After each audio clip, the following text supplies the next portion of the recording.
Hello, everybody. Welcome to Developing Success. And today we have come up with a very important and a very interesting topic, which is the difference between the national parks, the wildlife sanctuaries, and there are some other terms also like the community reserves, the conservation reserves, the reserve forest area, the protected forest area. There are so many terms of forest and national parks and all, and generally when we don't know the definition or we don't know the legislative processes, then we get confused in these. Okay, so this is a lecture to clear all these confusions. So we start with the lecture.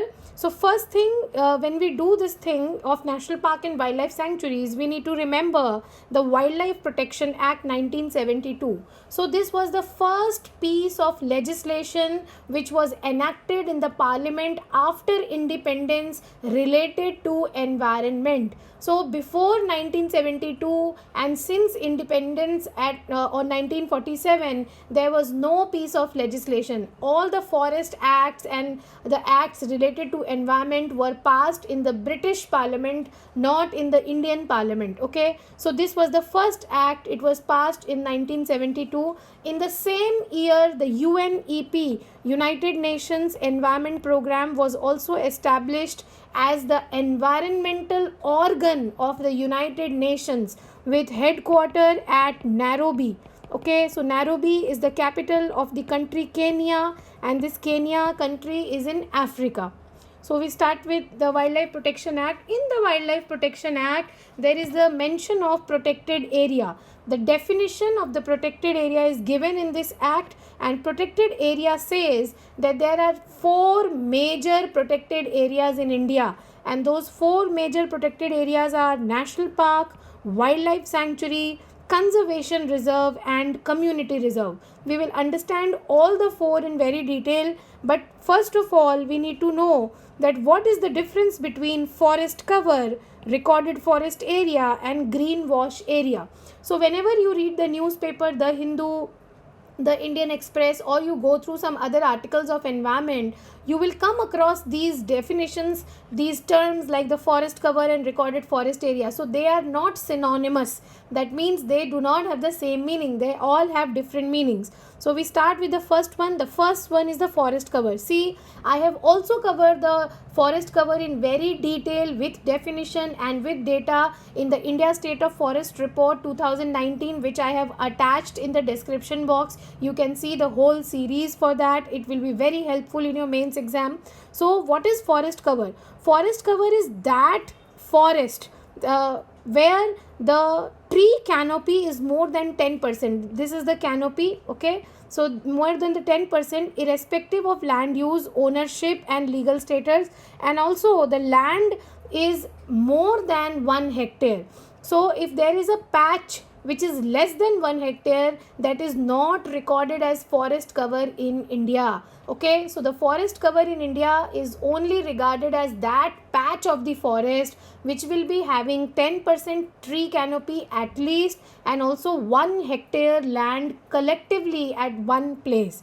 Okay, now the next term is the recorded forest area. See, this recorded forest area is actually defined in the Indian Forest Act 1927. So this Indian Forest Act 1927 was passed by the British in the colonial period of India to actually gain benefits from the forest products, to use the forest service. Okay, so they are mainly categorized into two parts, that is the reserve forest area and protected forest area. I will explain this in the later part of this lecture.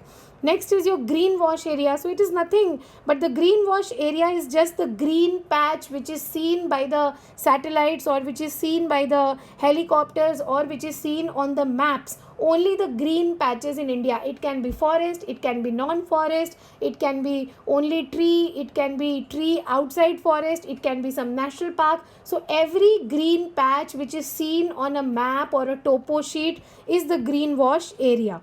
And the recorded forest area is which is legally notified, which has a legal official status, legal status as defined under the Indian Forest Act 1927. Okay, and the forest cover has that patch which is more than 1 hectare and 10% tree canopy area.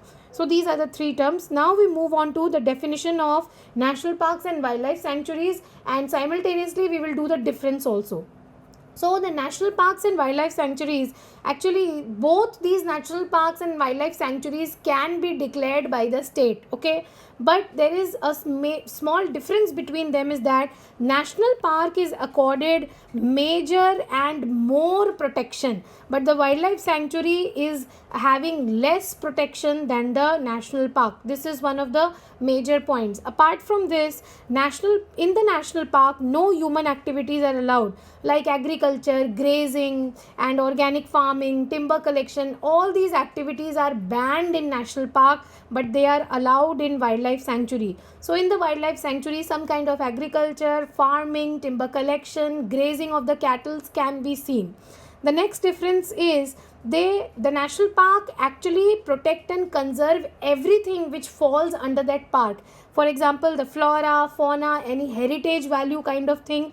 But a wildlife sanctuary when made is it is made for a particular fauna or a flora, for a particular wildlife species, okay. For example, if there will be, for example, I can tell you the Pilibhit Wildlife Sanctuary. So that Pilibhit Wildlife Sanctuary is specifically made for tiger conservation, and that is why it is also a tiger reserve. Let me tell you, I will also be taking the tiger reserve and biosphere reserves in another lecture which is coming up soon.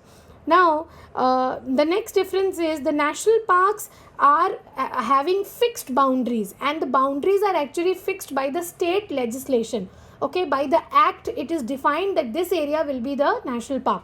But wildlife sanctuaries are open. They merge into transition area, and they just end by their own. They do not have any defined boundary. Okay, they do not have any defined boundary by the piece of legislation or by the piece of any definition.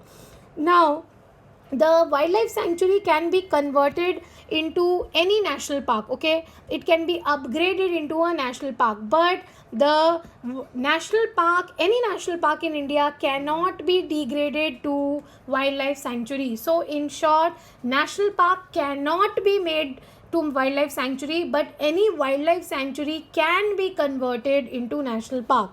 The last difference is that the national park can only be declared by state government and central government. That means it is a government owned thing. But in the wildlife sanctuaries, apart from state government and central government, the privately owned area can also be declared as a wildlife sanctuary. Some privately owned area example is Sai Sanctuary in Karnataka, okay.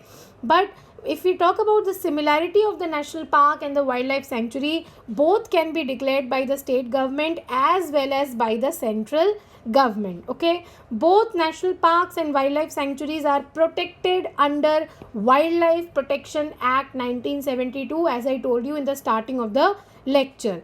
Now the state government can simply by your official notification can close the wildlife sanctuary, okay, and can also alter the area of the wildlife sanctuary. A small gazetted notification is needed, but in the case of national park, to alter the boundaries or to change the area, a specific act, a specific it should be passed in the state legislature, and then only it can happen. It cannot be just happened by a simple notification, okay. It should be passed in the state legislature. Now we talk about two other protected areas, which are conservation reserves and community reserves. They are also defined under the protected area network in the Wildlife Protection Act 1972. So actually, for example, see, they are the buffer zones, they are the connectors, and they are the migration corridors. Where they are located? They are the buffer zones, connectors and migration corridors between two national parks, or between three national parks, or between some wildlife sanctuaries, or between some reserve forest, or between some protected forests. Okay, so they are a kind of transition area. They are an area between some two national park or one national park, between two wildlife sanctuaries or one wildlife sanctuary and one national park. So in between they are the areas. So they are administered by the Gram Panchayat. What is the difference between conservation reserve and community reserve is just one. If that area which is falling between the two national parks belongs to the government of India, then it will be known as conservation reserves. But if that area falls into that area which is belonging to some privately owned people, then it will be known as community reserve. This is the only difference, and the definition is same, that they are the buffer areas, they are the connectors between two national parks, or they are the migration corridors between two national parks or two wildlife sanctuaries, etc. Okay, I hope you got it. Now, as I promised you that in the end of the lecture I will be giving the definition of reserve forest and protected forest. First, let me tell you that both these forests are not defined under Wildlife Protection Act. They are defined under the Indian Forest Act 1927, which was passed in India before independence in the colonial period. Okay, so reserve forest, this name was actually retained by the government of India after independence, and in the reserve forest area the land rights are granted to the government of India. See, they are not the owners of that land, but the rights, the right to collect timber, the right to harness the forest services, the lacs, the wax, the fruits, the vegetables, and for the medicinal purposes, for research purposes, it is actually belonging, the rights are belonging to the government of India. And rights to all human activities are banned in the reserve forest. Okay, so no human activities allowed, only government activities allowed. It is defined under the Indian Forest Act 1927.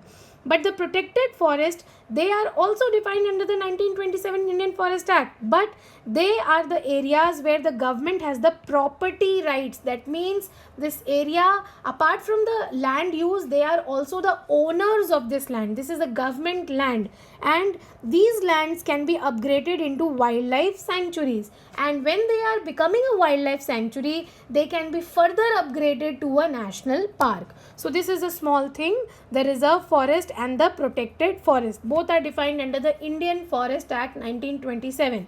Let's sum up the lecture, that if I talk about the the Wildlife Protection Act, the WPA Act, it was passed in 1972, and in this 1972 Act we have a pan protected area network. In this protected area network, four things are defined. What are those four things? The first thing is your national park, the second thing is your wildlife sanctuary, the third thing is your conservation reserve, and the fourth thing is your community reserve. So remember these four: conservation reserves, community reserves, wildlife sanctuaries, and national parks. But the protected forest and the reserve forest, they are defined under the Indian Forest Act 1927. So friends and students, I will come up with a lecture on Project Tiger in my next session. So stay tuned, wait for that. It will be coming up in a one day or two. And for those students who have not watched my Biosphere Reserve lecture, let me tell you here that national parks and wildlife sanctuaries, they are not the biosphere reserves. Biosphere reserve is a very big term which is not defined in any of the Indian acts. Okay, it is not defined in any of the Indian acts, and we take the definition of biosphere reserves from the UNESCO MAB program, Man and Biosphere, MAB, MAB program. Okay, this was launched in 1971. So I have given a separate lecture on the Biosphere Reserve. I have given the link in the comment section also, and in the description box you can check it out from there. See you next with the Project Tiger. Thank you. And